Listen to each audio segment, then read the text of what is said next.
Hello everyone, let me introduce myself. My name is Naufal Rifki Suhada. I will present the midterm exam for the monetary economics.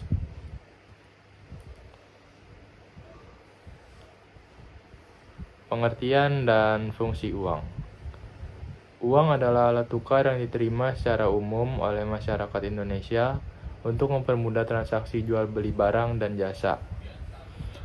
Selain sebagai alat tukar, uang juga berfungsi sebagai satuan hitung, penyimpan nilai, dan standar pembayaran yang sah.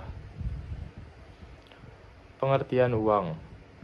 Uang dapat didefinisikan sebagai alat tukar yang sah dan diterima oleh masyarakat untuk melakukan transaksi jual beli barang dan jasa. Menurut Kamus Besar Bahasa Indonesia, uang adalah alat atau alat tukar atau standar pengukur nilai yang dikeluarkan oleh pemerintah suatu negara dalam bentuk kertas, logam, atau barang berharga lainnya.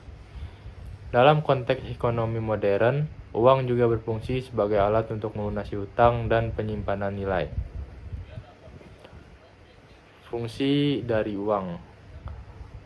Uang memiliki 3 fungsi asli, yakni sebagai alat tukar yang sah, sebuah satuan hitung, dan alat penyimpanan nilai. Alat tukar yang sah maksudnya orang yang akan melakukan pertukaran tidak perlu menukarnya dengan barang, melainkan cukup menggunakan uang. Uang sebagai alat hitung maksudnya dapat dijelaskan sebagai penunjuk atau pemberi nilai pada berbagai macam barang atau jasa yang diperjualbelikan.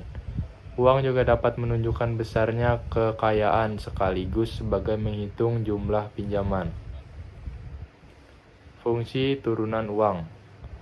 Uang sebagai alat pembayaran yang sah, uang sebagai alat pembayaran utang, uang sebagai alat penimbun kekayaan, uang sebagai pemindah kekayaan, uang sebagai alat mendorong kegiatan ekonomi, dan uang sebagai alat tukar yang sah. Jenis-jenis uang. Jenis uang ada 2, yaitu uang kertas dan uang logam. Uang kertas adalah uang yang dibuat dengan bahan dasar kertas dengan gambar dan cap tertentu. Menurut Undang-Undang tahun 2023, Undang-Undang Nomor 23 tahun 1999 tentang Bank Indonesia, uang kertas ialah uang dalam bentuk lembaran yang terbuat dari bahan kertas ataupun bahan lainnya yang menyerupai kertas. Uang logam. Uang logam biasanya terbuat dari emas atau perak. Kedua jenis logam tersebut dipilih karena memenuhi syarat uang yang efisien. Tidak hanya itu, harga emas dan perak yang relatif tinggi, maka kedua bahan tersebut lebih dapat diterima orang. Jenis uang berdasarkan lembaga yang menerbitkannya. Ada 2, yaitu uang kartal dan uang giral. Uang kartal biasanya diterbitkan oleh Bank Sentral. Misalnya di Indonesia, uang kartal diproduksi oleh Bank Indonesia yang digunakan di seluruh wilayah Indonesia. Uang kartal terdiri dari uang logam dan uang kertas. Uang giral. Uang giral berupa uang kertas dan uang logam yang diterbitkan oleh Bank Umum. Tidak hanya itu, bentuk uang yang dikeluarkan pun berupa cek ataupun bilet giro. Komponen uang beredar. Uang beredar merujuk pada seluruh jumlah yang beredar di dalam perekonomian dan digunakan oleh masyarakat untuk melakukan transaksi. Uang beredar tidak hanya terdiri dari uang tunai atau kartal, tetapi juga menyakup simpanan masyarakat di bank yang bisa segera digunakan. Bank Indonesia dan para ekonom membagi uang beredar dalam beberapa kategori berdasarkan tingkat likuiditasnya, yaitu seberapa cepat uang itu bisa digunakan untuk transaksi. Kategori uang beredar. Uang beredar secara umum diklasifikasikan menjadi beberapa lapisan, M1, M2, dan M3. Masing-masing lapisan ini menunjukkan seberapa mudah uang tersebut bisa digunakan untuk belanja dan kegiatan ekonomi lainnya. M1 ada uang sempit atau most liquid. Komponen M1 yaitu uang kartal, uang tunai, atau uang kertas dan logam yang beredar di masyarakat dan digunakan untuk pembayaran langsung. Adapun uang giral adalah simpanan di bank umum yang dapat digunakan sewaktu-waktu melalui cek, giro, atau ATM. M2 atau uang luas, instrumen keuangan yang digunakan kurang liquid namun masih mudah dicairkan. Komponen M2 yaitu ada M1 berupa uang kartal dan uang giral tadi. Ada simpanan tabungan. Simpanan tabungan adalah dana di bank yang bisa ditarik tetapi tidak secepat M1. Misalnya tabungan biasa yang tidak langsung digunakan untuk transaksi harian.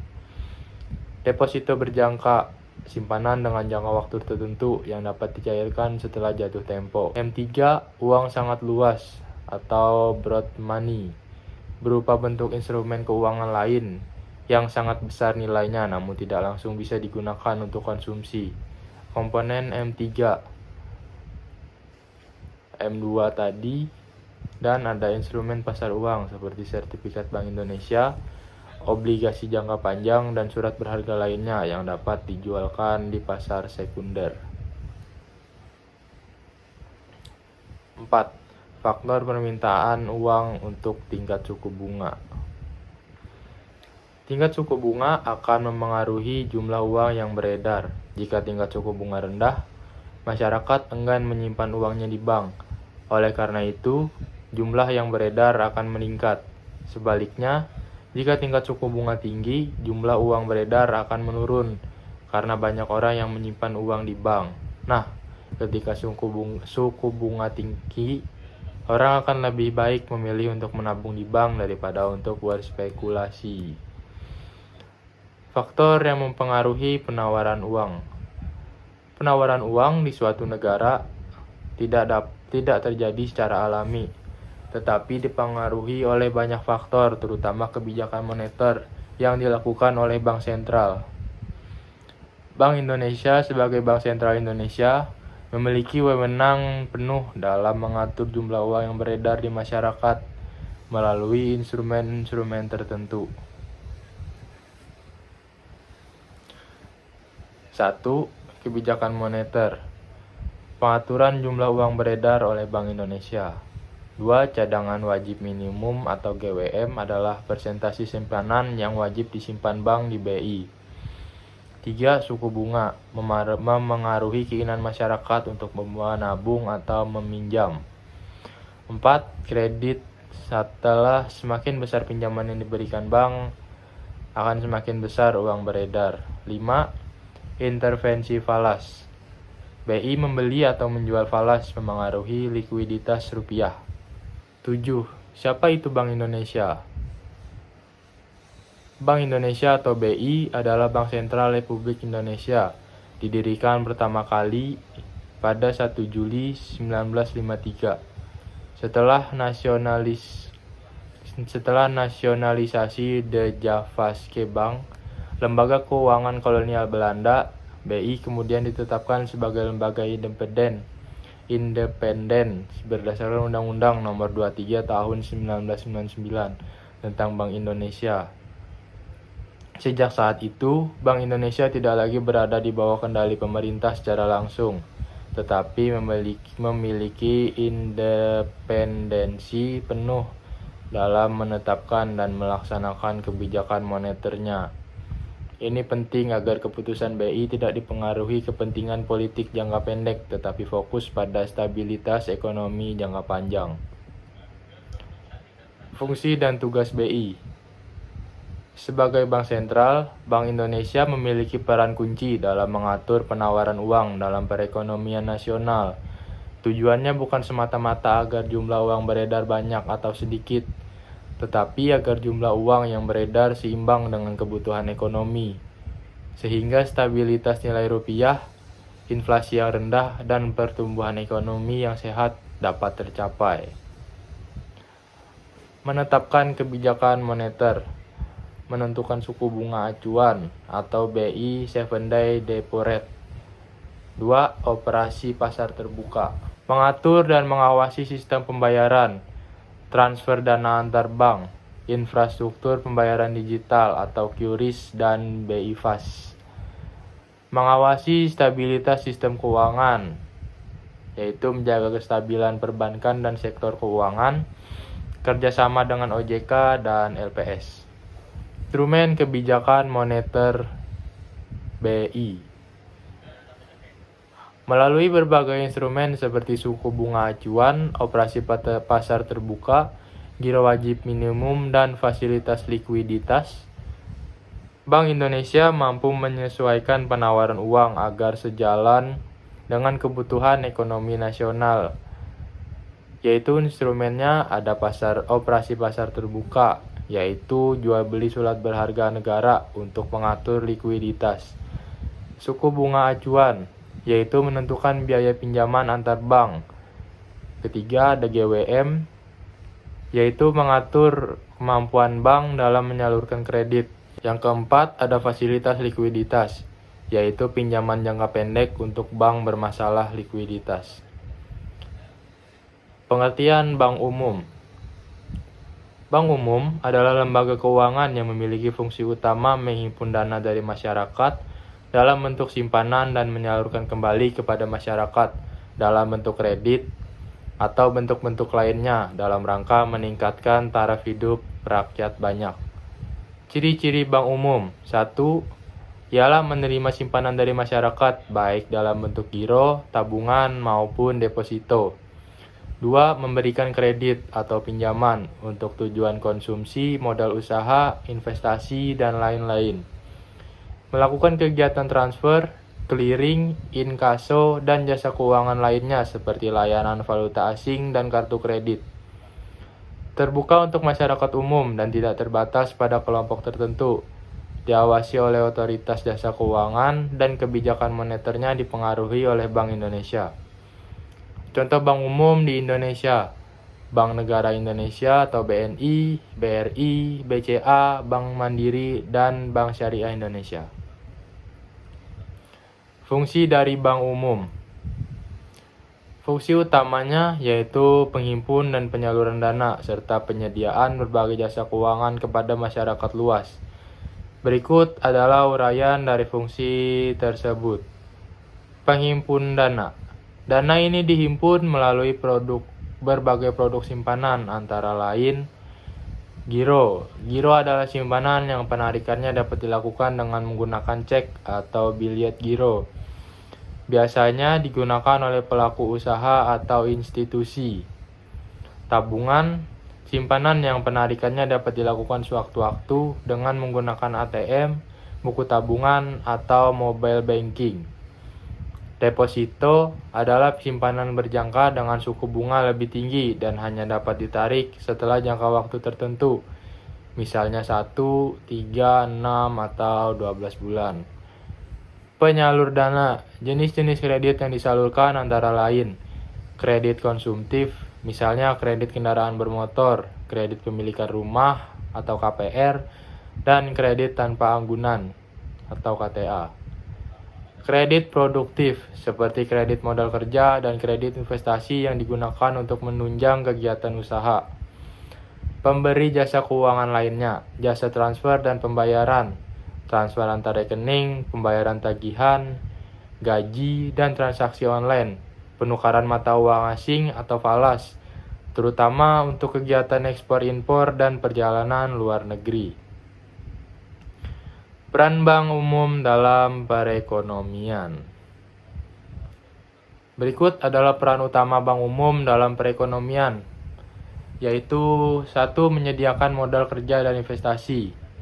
Seperti contohnya, bank umum menyediakan kredit modal kerja kepada pelaku usaha untuk menjalankan operasional bisnis sehari-hari, serta kredit investasi untuk membiayai pengembangan usaha, seperti pembelian mesin, pembangunan pabrik, atau pembukaan cabang baru.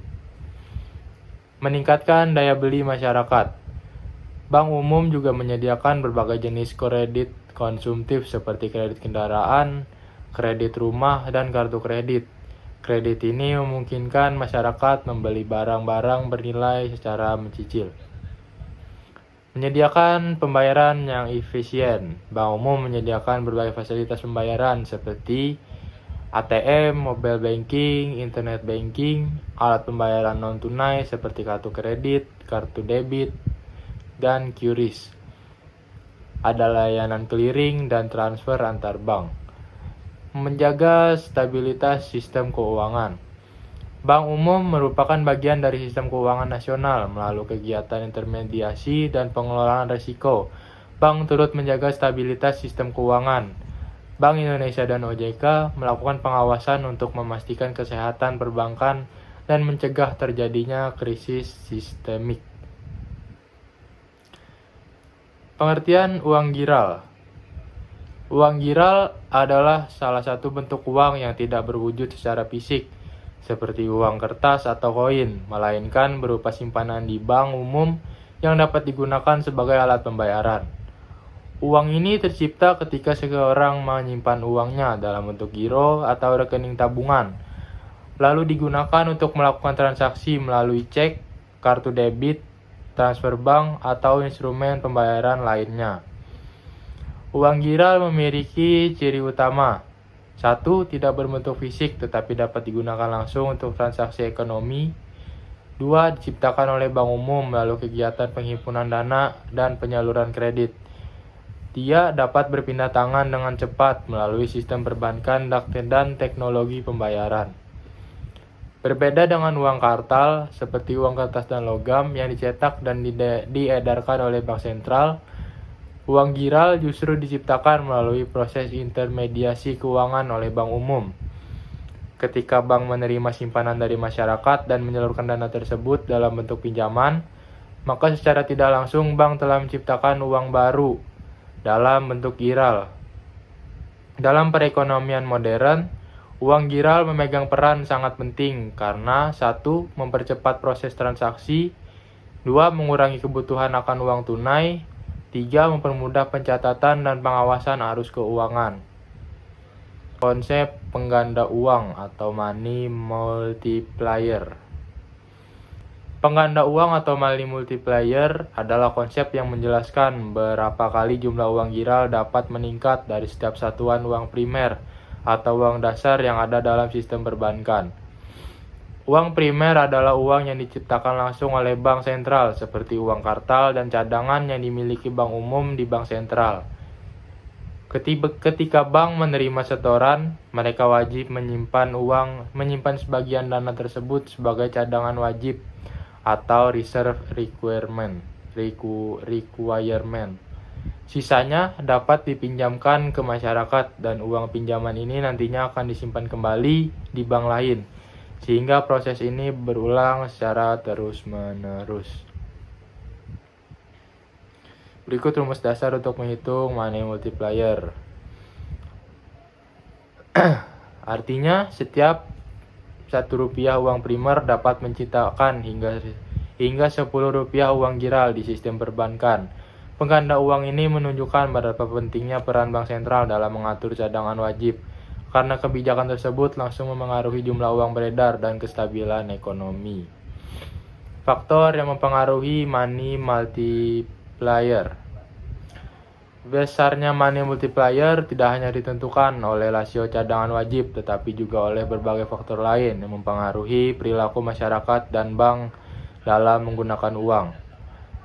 Rasio cadangan wajib atau reserve requirement. Ini adalah faktor utama yang secara langsung dikendalikan oleh bank sentral. Semakin kecil rasio cadangan wajib, maka semakin besar potensi penciptaan uang giral oleh bank umum. Sebaliknya, jika rasio ini ditingkatkan, maka kemampuan bank untuk menyalurkan kredit menurun, dan uang giral yang tercipta juga akan lebih sedikit.